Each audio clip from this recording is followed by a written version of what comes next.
Let's pause for a moment in prayer. These are the words in my mouth. This is what I can chew and pray.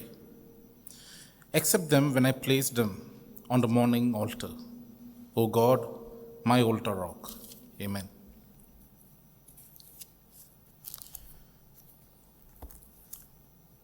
We live in a world where, in the contemporary context, we find in the digital realm, the social media algorithms reveal outrage. Come election time in India, we find social influencers, we find select political leaders.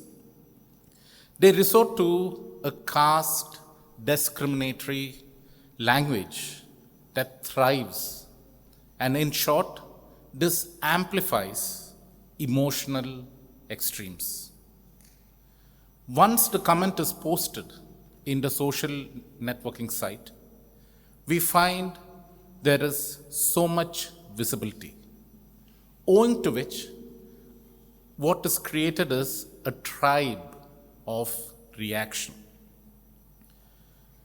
We see that a lot of people are there to actually look to this and respond, but rarely there are people to in fact reflect. If we are also interested in that post, we are quick to respond, but we never take time to reflect. We never are in a position to discern the truth. And finally, we never asked the question, what was beneath this outrage? In churches today, you have these congregational echo rooms.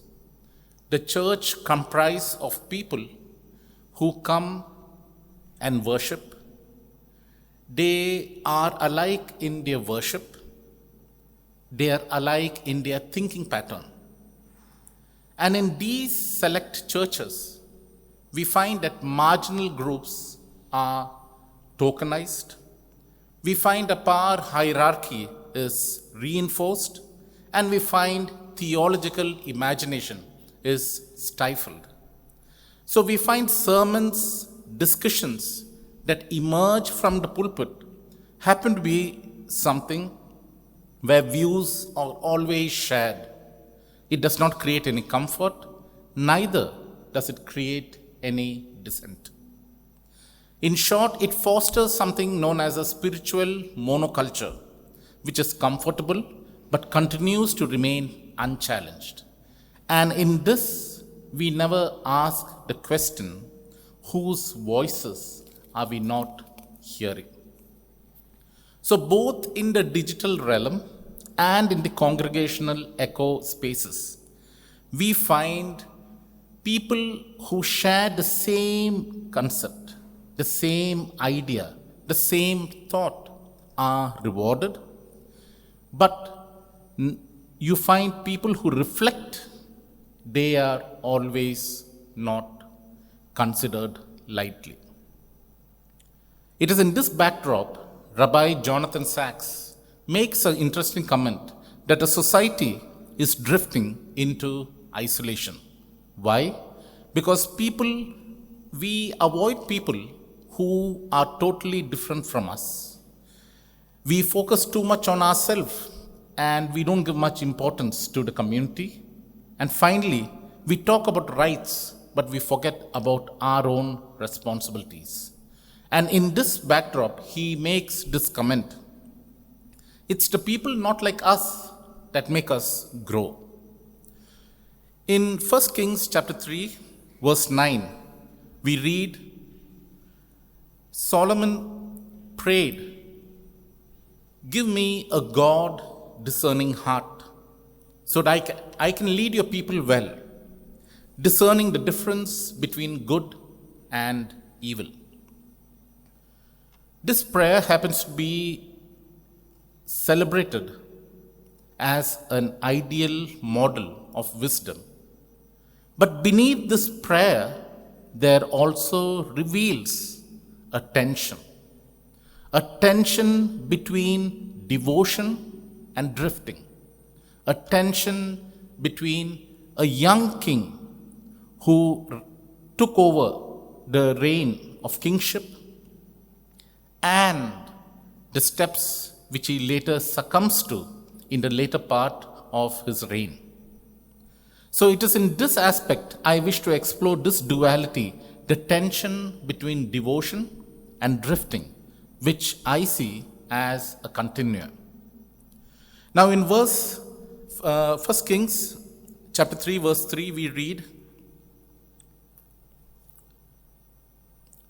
Solomon showed his love for the Lord by walking according to the statutes of his father.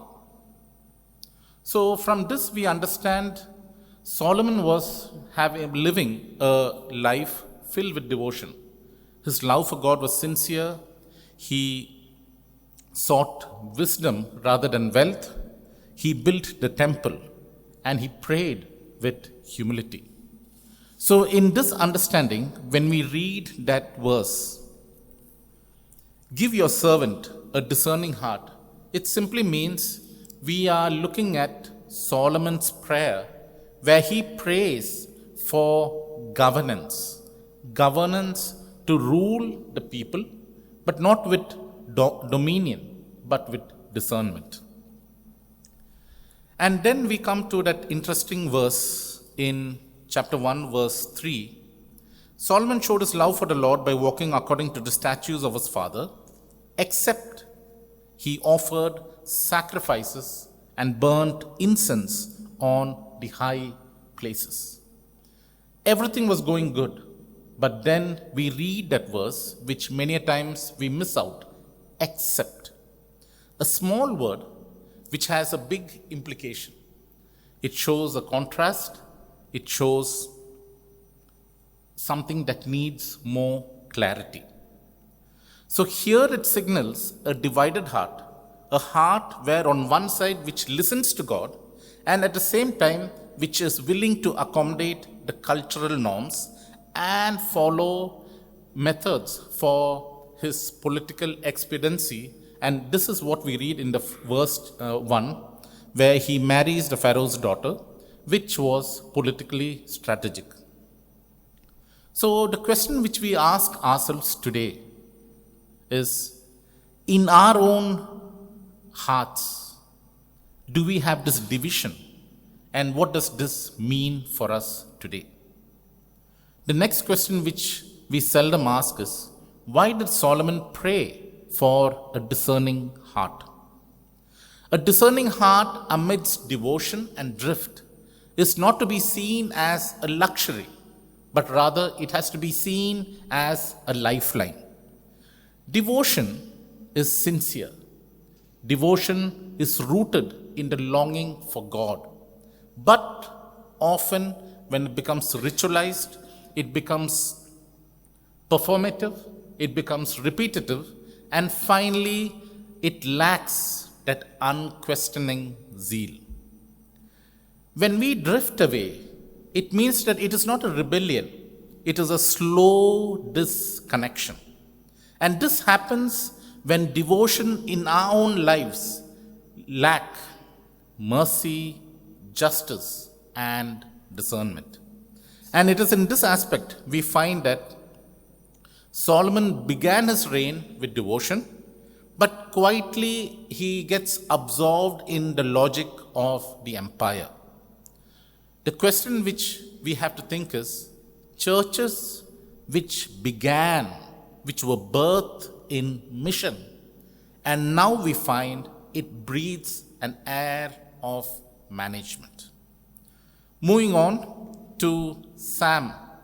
We read in Psalms chapter 19, verses 7 to 14, it talks about a profound theological arc. An arc, a movement from one point to the other, where it begins with devotion, it talks to the awareness of the drift by the psalmist, and finally this culminates into a plea for discernment. It is this passage which mirrors the human spiritual journey, where initially we begin with a sincere longing for God, Then down the line, there is a subtle misalignment.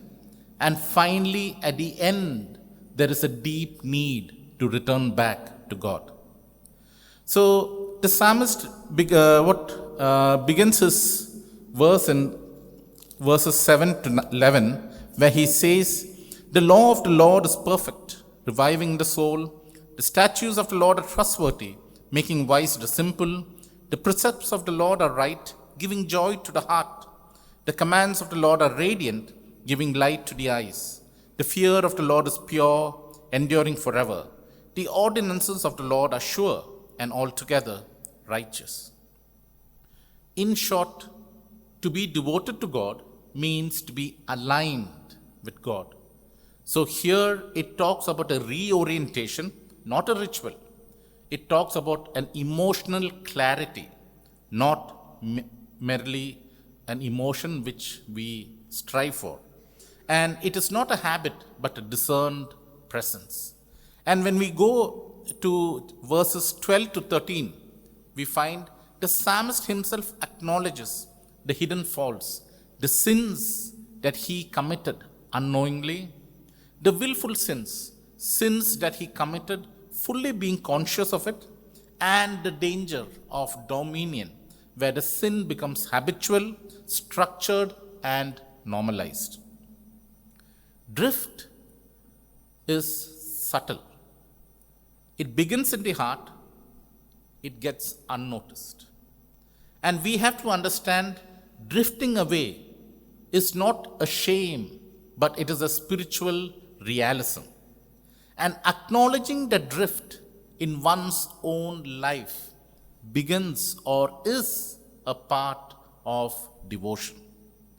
And Psalm 19 ends the prayer which Solomon once lived, a longing for alignment, a return to purity.